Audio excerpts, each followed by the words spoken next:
Halo, selamat berjumpa kembali, Sobat Machine Learning sekalian. Hari ini saya akan men-sharingkan ya cara menggunakan Google Colabs atau framework TensorFlow dalam mengklasifikasi data. Ya, data Excel ya. Jadi kita akan menggunakan TensorFlow. Nah, apa itu TensorFlow? Saudara-saudara bisa cek di websitenya. Di TensorFlow adalah suatu framework menggunakan bahasa pemrograman Python ya, yang dibuat oleh Google ya. Ada banyak sekali framework yang menggunakan Python ya. Ada Python sendiri, ada Anaconda dan macam-macam. Nah, TensorFlow atau Google Colabs ya, itu adalah suatu framework yang dikembangkan oleh Google di mana kita tidak perlu menginstal ya, kita tidak perlu menginstal Python di dalam notebook kita, di dalam laptop kita atau komputer kita, tapi kita bisa melakukan secara online ya. Jadi kita membuka halaman Colabs-nya Google ya. Lalu kemudian kita akan memprogram di sana. Syaratnya sederhana, sudah harus punya akun Google. Jadi kalau sudah punya akun Google, umumnya sudah logged in. Nah, itu kita bisa tinggal buka di dalam Colabs ya. Colabs ini alamatnya colab.research.google.com ya. Nanti tinggal masuk, enter. Kemudian saya sudah pernah pakai ini ya, jadi ada banyak di sini. Nah, saudara-saudara bisa pilih new notebook ya. Jadi kalau sudah buka, nanti pilih new notebook untuk membuat research yang baru ya, membuat pemrograman yang baru ya. Silakan klik new. Nah, kalau sudah klik new, nanti kita akan masuk di dalam Colab-nya research Google ya. Ini masih berproses. Nah, ini saudara-saudara, ini adalah framework yang dikembangkan oleh Google ya, berbasis TensorFlow ya. Jadi TensorFlow sendiri sebetulnya bisa diinstal di laptop kita menggunakan Python ya. Jadi kita bisa bahasa pemrograman adalah Python. Kita bisa install TensorFlow menggunakan Jupyter Notebook ya. Jupyter Notebook itu bisa diinstal di laptop kita. Cuma umumnya orang daripada running menggunakan laptop, di mana kita kalau running data yang besar, umumnya di dalam machine learning kita akan menggunakan data yang besar dan pasti apa namanya itu akan memakan memori, membutuhkan memori dan prosesor. Sementara di dalam menggunakan Google ya, mesinnya adalah mesinnya Google. Tahap pertama kita connect dulu kepada Google ya. Kita ini bisa langsung connect atau kita bisa change runtime-nya, bisa di change kalau mau lebih cepat ya kita pilih misalnya GPU ya. Ini berarti running-nya akan lebih cepat ya. Lalu kita connect. Nah, ini klik connect yang ini saudara-saudara. Itu connect kepada mesinnya Google, masih connecting ya. Nah, sambil menunggu connecting-nya, nah ini sudah selesai ini initializing. Kalau sudah selesai, nah itu membuat kodenya. Nah, ini artinya sudah terconnect, sudah connected dengan mesinnya Google ya. Kita bisa melakukan itu di sini, saudara. Ini adalah sebuah bahasa framework bahasa pemrograman Python. Jadi semua yang kita program, kita codingnya itu di sini. Jadi kita bisa menambahkan contoh. Kita bisa lakukan line by line atau bisa dalam satu line saja juga bisa ya. Jadi misalnya saya tulis X sama dengan 12, kemudian Y sama dengan 10, kemudian saya print misalnya X kali dengan Y ya. X kali Y. Nah, maka ini hasilnya adalah 120 saudara ya. Ini outputnya ya. Kita mau tutup outputnya juga bisa ya. Atau kita mau bikin line yang baru lagi, ya. Kita misalnya X sama dengan 91, kemudian Y sama dengan 12, kemudian Z sama dengan X kali Y, lalu kemudian saya cetak Z. Cukup tulis Z saja juga dia akan mencetak Z. Nah, ini hasilnya, ya. Ini hasilnya. Atau kita pakai print, misalnya print, kemudian hasil perkalian. Hasilnya, itu ya. Nah, jangan lupa pisahkan dengan koma, lalu kemudian cetak Z di belakangnya. Ya. Nah, ini hasilnya, ini ya. Kira-kira seperti itu. Sangat mudah. Bahasa PMO semua ini bahkan bisa dibuat dalam bentuk fungsi dan prosedur, ya. Pemrograman modular. Kita juga bisa membuat pemrograman berbasis objek, berorientasi objek, dan ini semuanya menggunakan Python. Dan menariknya daripada Python adalah bahwa library yang ditawarkan sangat banyak, saudara-saudara. Kita tidak perlu membangun, terutama untuk machine learning, kita tidak perlu membangun dari awal, ya. Tapi bisa menggunakan yang sudah ada. Misalnya saya mau membuat baris baru di sini, maka saya harus aktifkan dulu baris yang atas, saya tambah quote ini, maka akan menambahkan di sini. Kalau untuk mendelete-nya, cukup delete saja dengan klik yang ini, ya, akan mendelete-nya semua. Ya.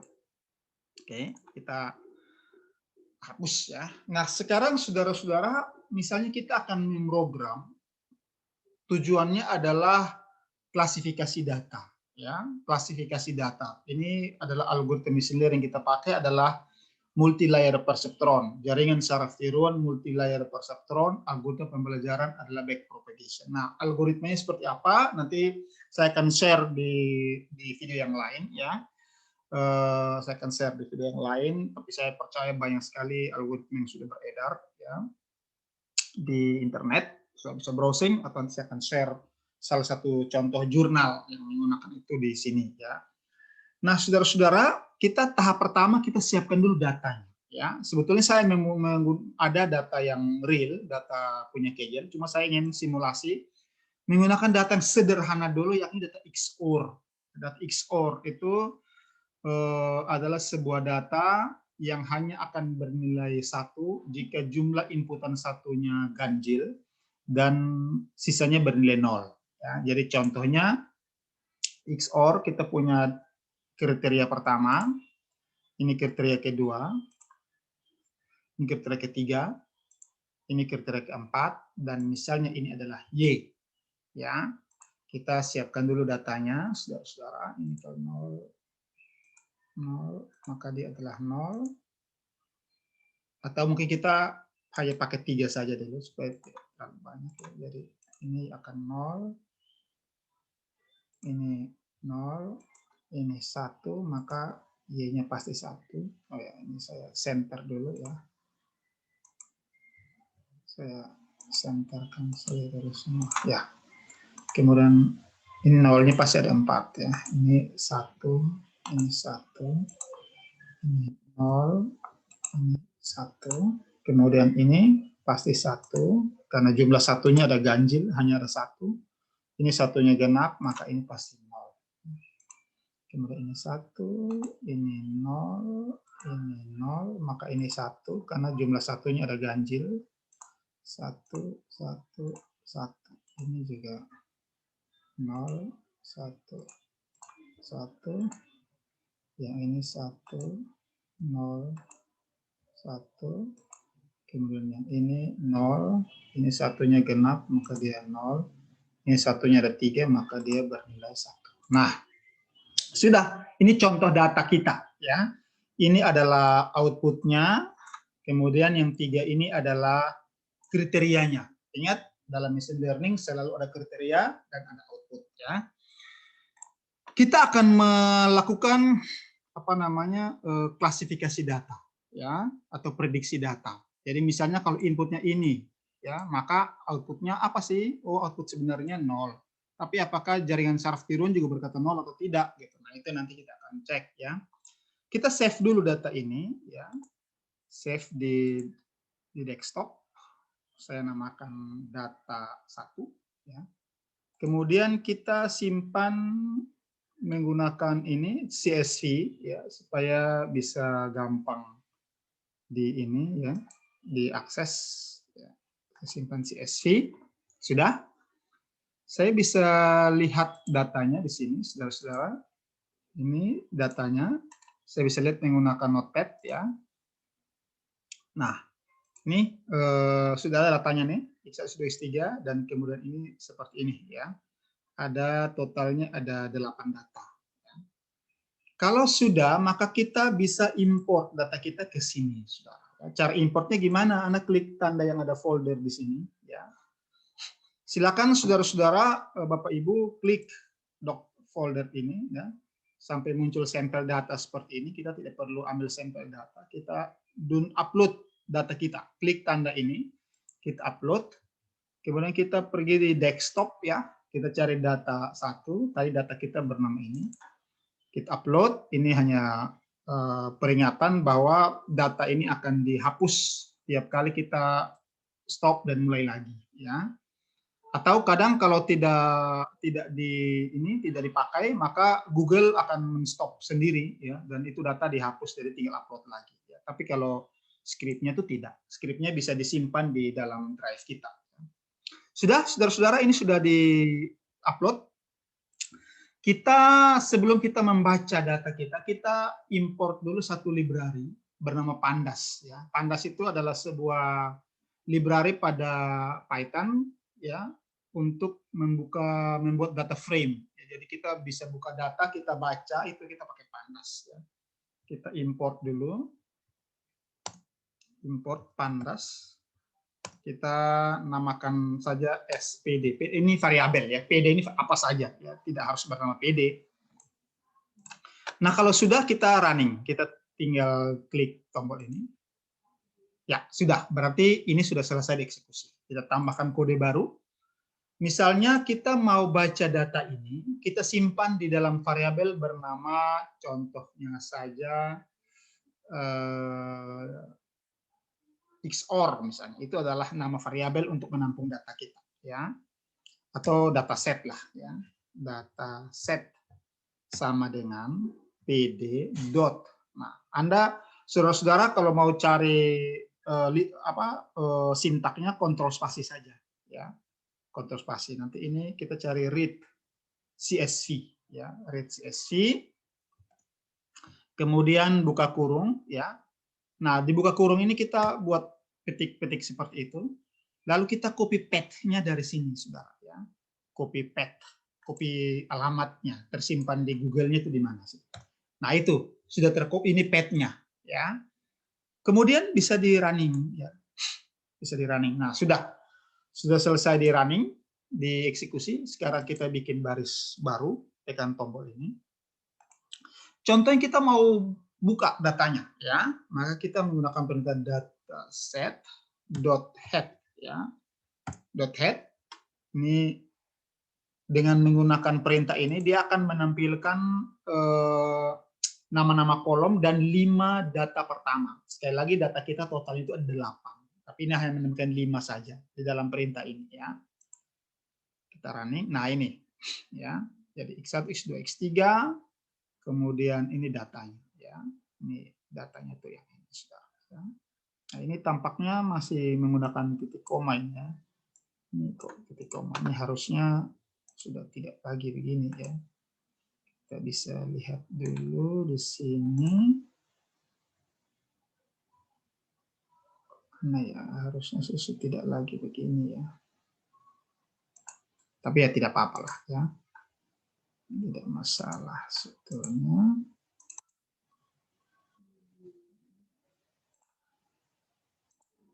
Oke, kita bisa.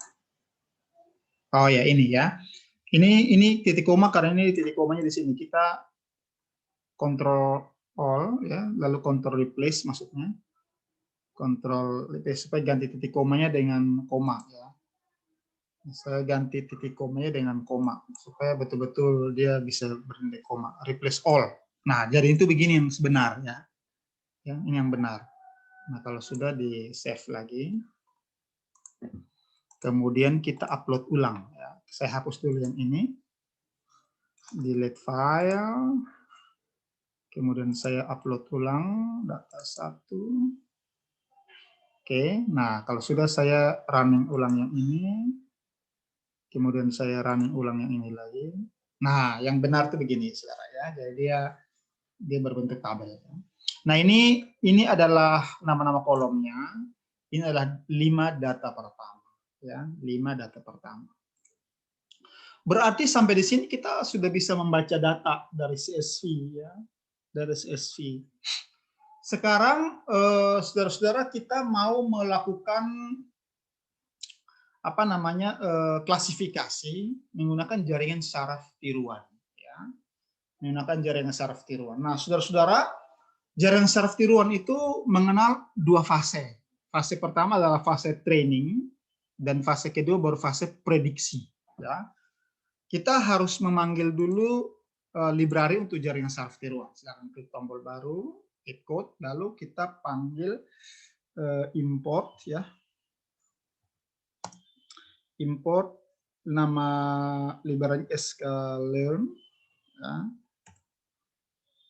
.neural network. Nah, oh ini bukan import, ini from, ya. Jadi from, nah, baru di sini kita import, kita pakai algoritma MLP, ya, classifier, ya, MLP classifier. Nah, kita running. Jadi ini nanti di video yang selanjutnya saya tidak akan menggunakan MLP classifier, tapi saya menggunakan decision tree, atau ada random forest, atau ada menggunakan prinsip clustering K-means, ya, dan seterusnya.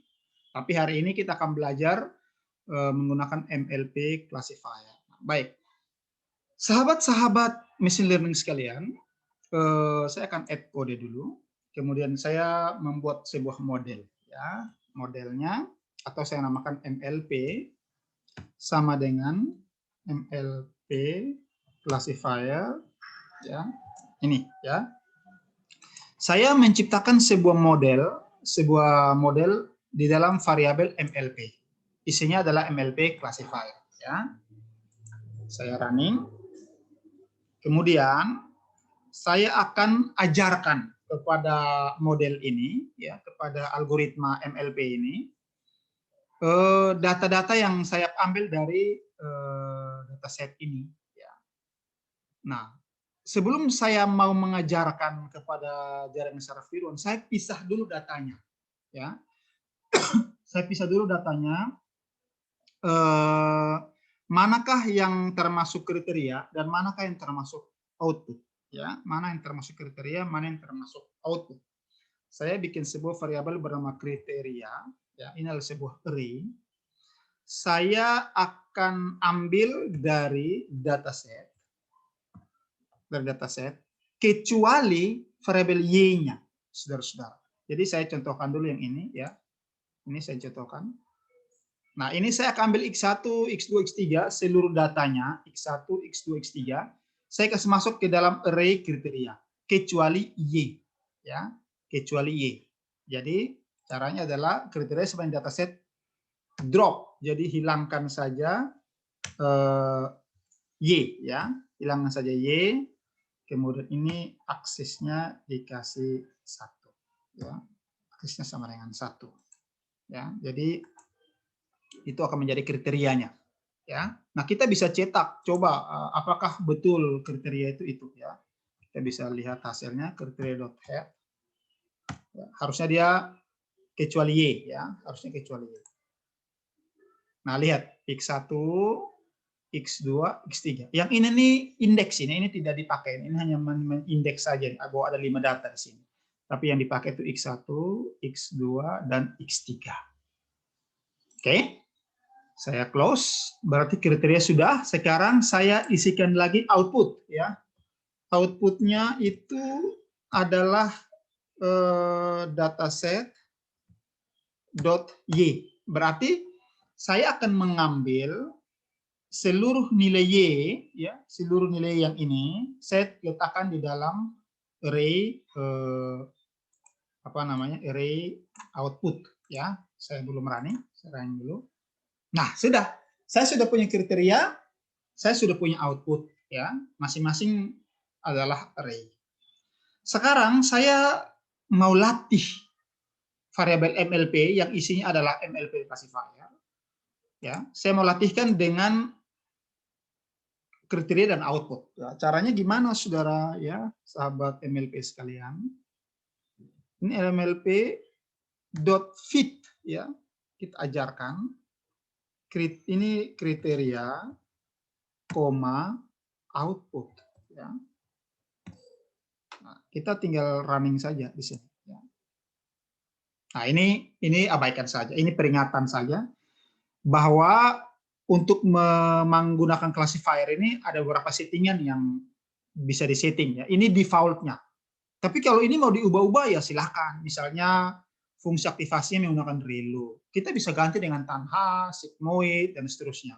Alfanya 0,001, batch size-nya auto, beta 0,9. Ini learning rate, ya.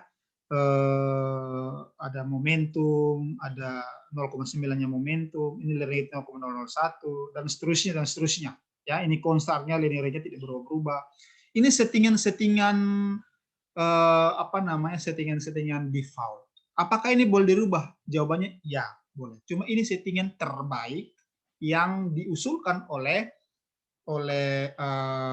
Sklearn, ya, Sklearn. Nah, kita bisa close saja ini. Itu hanya penjelasan saja. Tapi ini sudah selesai belajar. Nah, sekarang kita mau lakukan prediksi, saudara, ya. Kita panggil saja fungsi prediksi mlp.predict, ya. Kita mau prediksi seluruh kriteria, ya, seluruh kriteria. Jadi yang kita periksa adalah kriteria, lalu kita cari outputnya, kan kira-kira begitu, ya. Prediksi kriteria, outputnya dicari. Nah, ini dia akan cetak. Oke, ini data pertama diprediksi 0. Apakah betul 0 atau tidak? Kita bisa lihat di sini. Oh, 0 data pertama, ya. Data kedua 1. Apakah kedua 1 atau tidak, dan seterusnya. Nah, ini hasil prediksinya, ya, hasil prediksinya. Tapi dalam pembuatan jurnal ilmiah bukan hasil prediksi yang kita cetak, melainkan akurasi, ya, melainkan akurasi. Nah, untuk mencetak akurasi ada library-nya lagi, ya, namanya metrik pengukuran, ya. Jadi caranya gimana? Saya tambahkan dulu library untuk memanggil metrik pengukuran, ya. Namanya itu saya tulis dulu from sklearn import. Oh, ini from .metric, ya. .metrics spasi import. Nah, ini ada beberapa metrik pengukuran, saya mau pakai semua. Saya pertama pakai accuracy score, kemudian classification report, ya. Classification report. Saya juga mau pakai confusion matrix. Ya, ini semua adalah metrik-metrik yang lazimnya dipakai di dalam yang lazimnya dipakai di dalam jurnal ilmiah, ya. Jadi ini perintahnya ini from sklearn.metrics import accuracy score, classification report, confusion matrix, ya.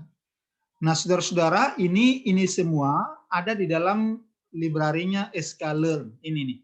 Ini websitenya, Anda type scikit, scikit. Ini -learn.org, nanti bisa cari di sini, ya. Jadi ini matrix, saya buka saya di sini matrix.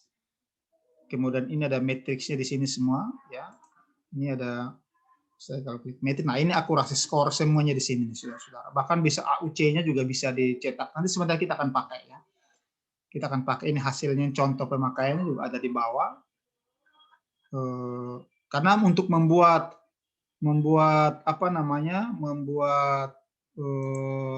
jurnal ilmiah itu dibutuhkan tuh ini, ya. Nah, sekarang saya running, ya, sudah selesai running. Ada confusion matrix, ada classification report, ada accuracy score. Oke, mau panggil satu saja juga boleh, cuma dalam jurnal ilmiah umumnya semuanya dipakai, ya, supaya mudah menganalisis. Nah, sekarang saya mau pakai dulu accuracy score misalnya, ya. Saya untuk membuat accuracy score, kita panggil ulang prediksi ini. panggil. Misalnya saya simpan dalam Y prediksi, ya. Y prediksi sama dengan itu ya, mlp.predict kriteria. Hasil ini saya simpan dalam variabel ini, Y prediksi. Saya running. Oke. Sudah selesai.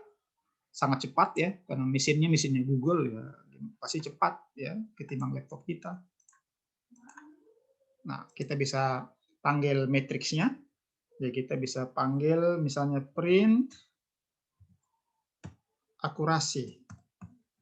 Ya, ini tinggal koma, akurasi muncul. Atau kalau tidak muncul, kontrol spasi. Ya. Nah, ini formatnya adalah Y true, ini berarti Y yang sebenarnya, koma Y prediksi. Ya, yang ini tidak perlu diisi, tidak masalah, saudara. Jadi output yang sebenarnya dengan output prediksi, sehingga dia membandingkan. Ya. Nah, ini output sebenarnya kita simpan dalam nama output. Kemudian hasil prediksinya kita simpan dengan nama Y prediksi. Ya. Yang ini, saudara. Ya. Sudah, kita bisa running. Ya. Nah, akurasinya 1.0, artinya 100% benar. Oh ya iyalah, oh, apa namanya, saudara, semua data yang dilatihkan kepada MLP, multi-layer perceptron, semuanya diprediksi kembali. Lalu datanya juga cuma data XOR, ya pasti gampang ya. Tapi nanti realnya kan kita tidak begini, sudah realnya kita harus membagi datanya ya. Misalnya kita membuat 70% data itu untuk pelatihan, 30% untuk prediksi. Ya. Umumnya seperti itu ya. Ini akurasi 100%. Sekarang saya tambahkan, misalnya kita menggunakan bukan akurasi score, tapi classification report dulu. Ya. Classification report. Kemudian ini adalah output, koma Y prediksi. Ya. Ini kalau muncul seperti ini di escape, saya tekan tombol escape supaya hilang. Ya. Nah ini hasilnya ini ya. Jadi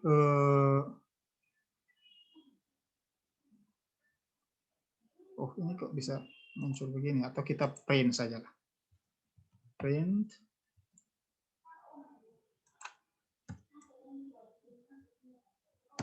Print ya. Print, kemudian ini kita pakai nama juga hasilnya. Hasilnya ya. Nah ini ya. Jadi mungkin harus begitu supaya lebih rapi.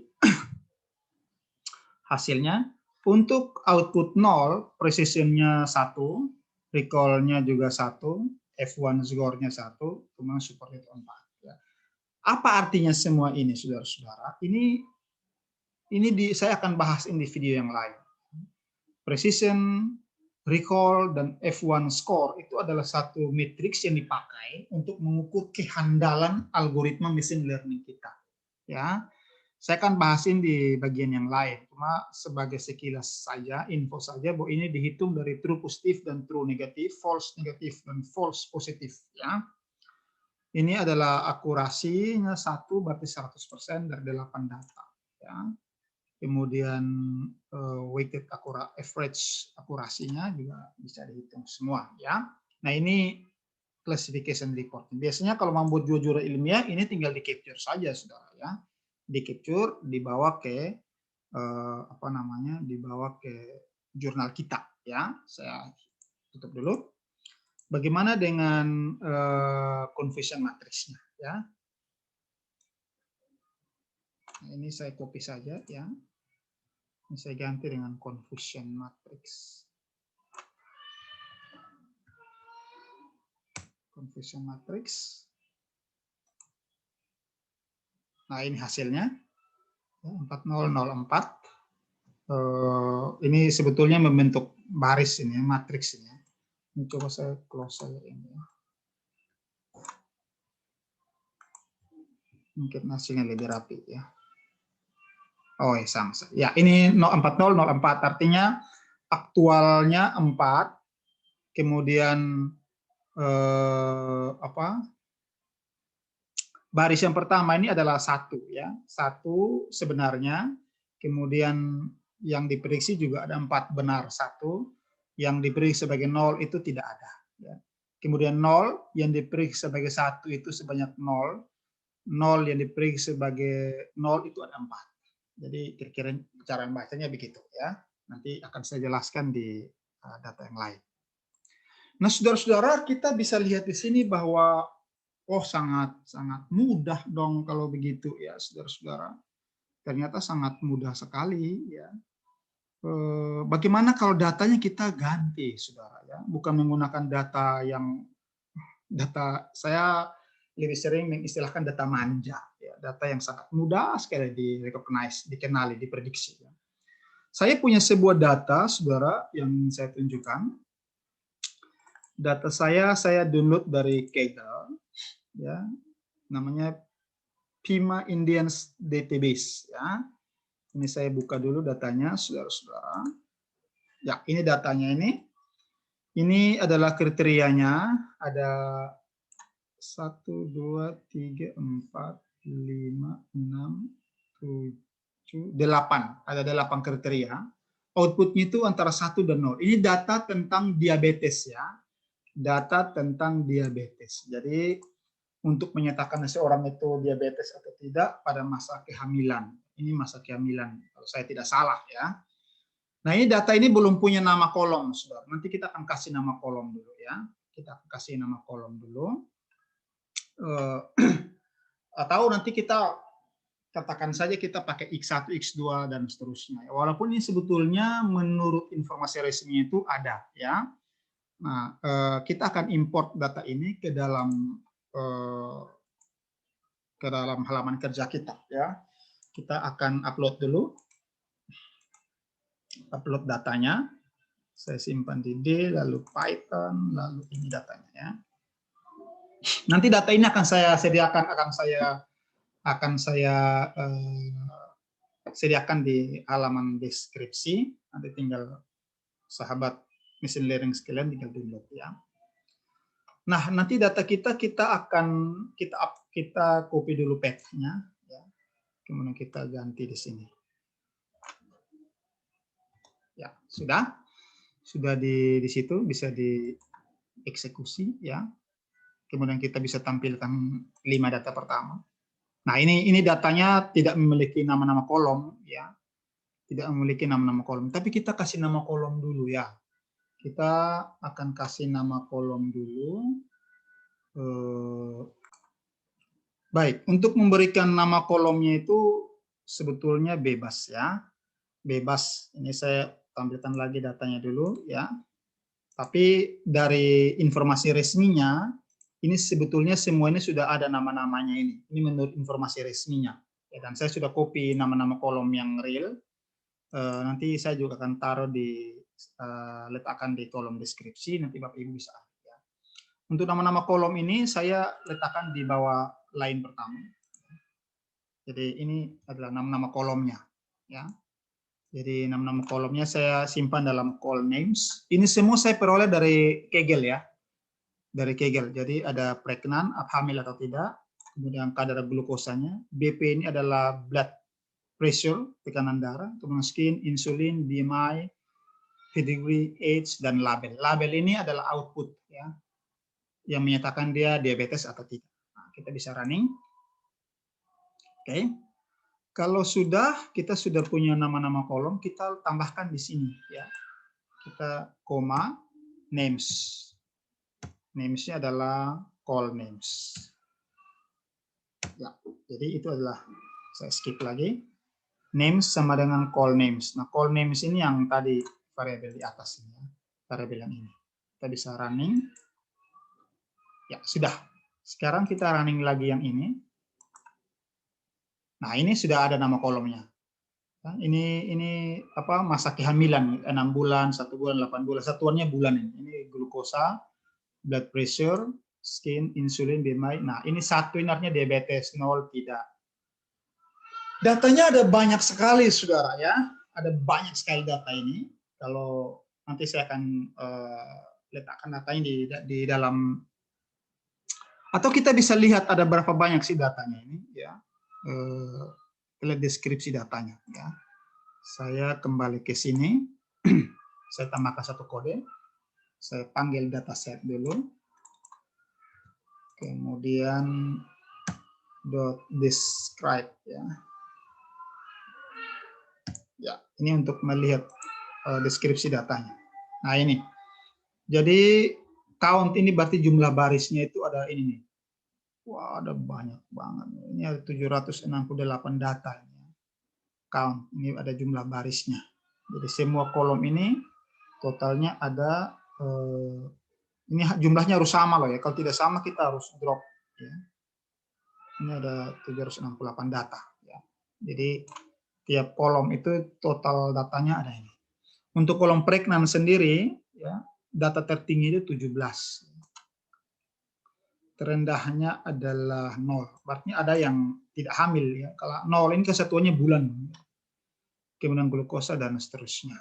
Nah, ini hanya deskripsi data, kita abaikan saja. Saya mau delete itu boleh ya. Nah, sudah saudara-saudara, kita sudah import ya. Yang lainnya tidak perlu di running lagi. Kita perlu kita atur tuh kriterianya. Kriterianya adalah semua kriteria drop, yang di drop, hanya kecuali drop itu berarti yang dihapus ya, yang dikecualikan. Kecualinya adalah label.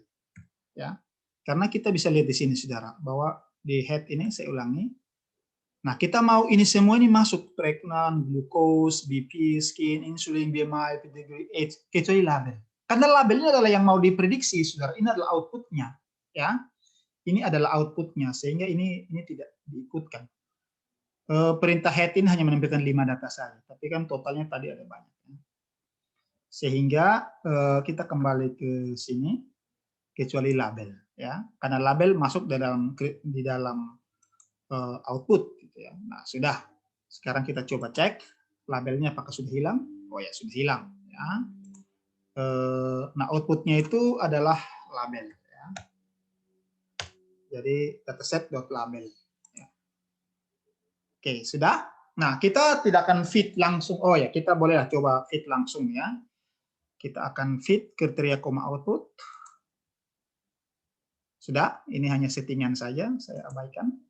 Kemudian kita prediksi semua kriteria. Oke, ini hasilnya. Apakah benar atau salah, kita abaikan saja. Kita hitung matriks pengukurannya dulu. Ya. Ini bolehlah, mau run lagi juga boleh. Saya hitung. Oh, ini harusnya tidak perlu ya. Ini yang benar itu yang ini. Ya. Ini bisa dilihat saja. Ini hanya untuk contoh saja. Ya. Tapi yang benar itu yang kita harus simpan dalam biaya prediksi. Ya. Sekarang kita cetak akurasi skornya. Nih, 0,73, berarti 73% akurasinya. Ya, 73% akurasinya. Sekarang kita lihat di dalam classification report-nya. Nah, ini untuk output 0, artinya yang tidak diabetes, presisinya 0,73, recall-nya 0,92, F1 score-nya 0,82. Ya. Kemudian untuk output 1 atau diabetes, ya, itu presisi 0,72 dan seterusnya. Akurasinya itu adalah 0,73. Ya. Nanti kita akan bahas hasil ini di lain video. Kemudian confusion matrix-nya, ini confusion matrix-nya. Ya. Nah, saudara-saudara, ini adalah model klasifikasi di mana semua data di training dan semua data yang sama itu juga di di tes, ya, dilatih dan juga diuji, itu data yang sama. Sekarang kita mau pisah, saudara. Kita mau pisah. Jadi data yang dilatih itu beda, data yang diperiksa itu beda. Ya. Nah, saya tambahkan dulu. Kita perlu from sklearn lagi. Ini dot model selection. Kita import dulu. Train test split. Kita perlu split datanya. Ya. Kita perlu split datanya. Jadi kita pisahkan yang data yang dilatih itu lain, data yang diuji itu lain, ya, sehingga datanya lebih dipercaya. Ya. Jangan semua data yang dilatih juga data yang itu diuji kembali, yaitu tidak reliable metode pengujian kita. Ya. Kalau mau menguji kehandalan sebuah algoritma itu harus datanya beda, data yang dilatih dan data yang diuji itu data yang beda. Ya. Sekarang kita mau pisah datanya. Pertama kita buat dulu sebuah variabel bernama xtrain, xtest, huruf besar saja. Ini bebas, cuma umumnya pakai huruf besar. Ini train bacanya. Kemudian test. Oke, sudah. Kemudian ini panggil fungsinya dulu, ya. Kemudian ini kita ambil dari data apa sih? Dari data kriteria, data output. Ya. Kemudian kita buat lagi, tetapkan dulu ya.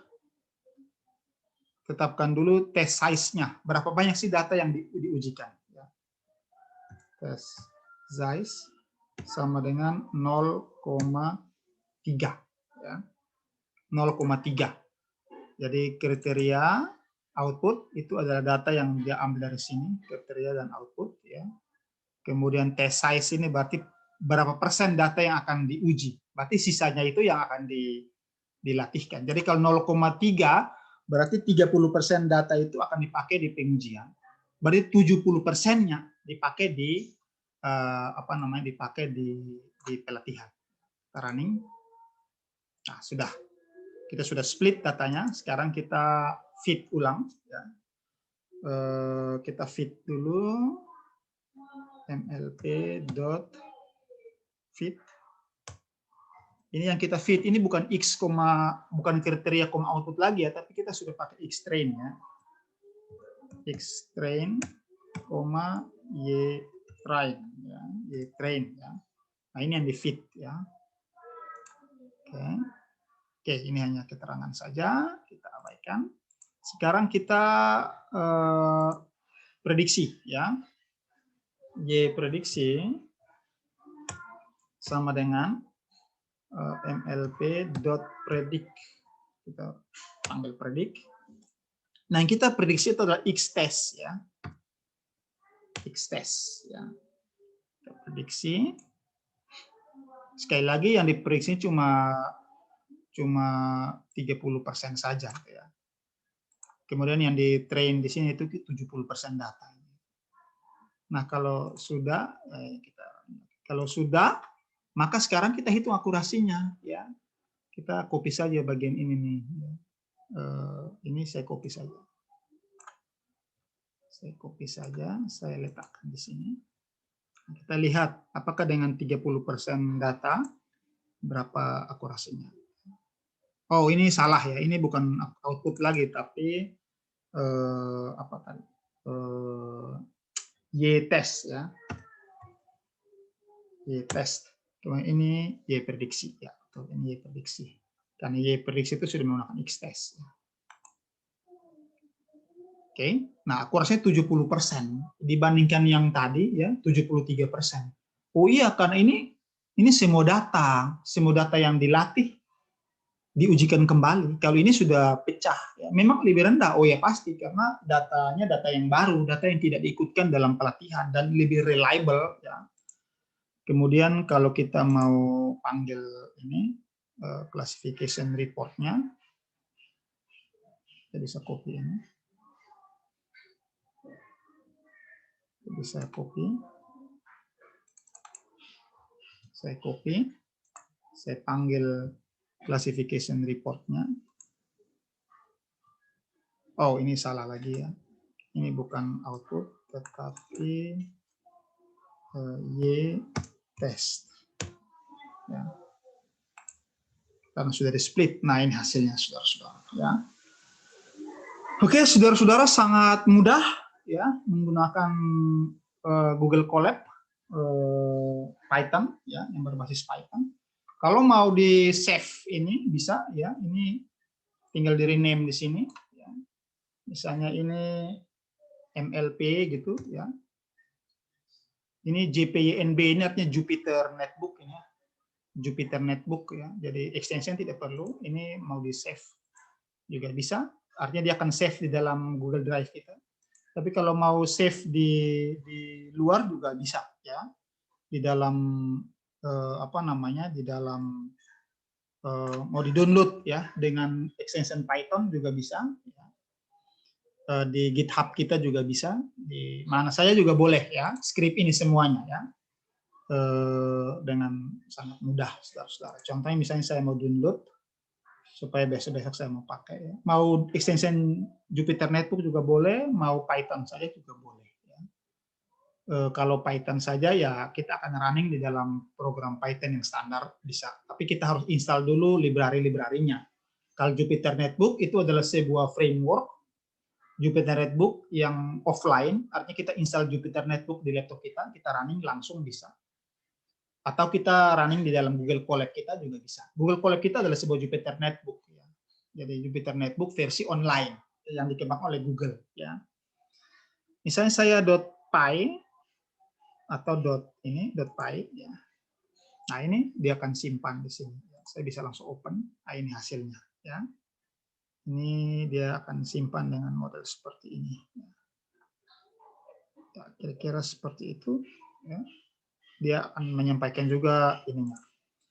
Oke, baiklah saudara-saudara. Bila ada pertanyaan, ada saran, atau mungkin sahabat-sahabat sekalian ingin berbagi informasi, silakan sampaikan di kolom komentar.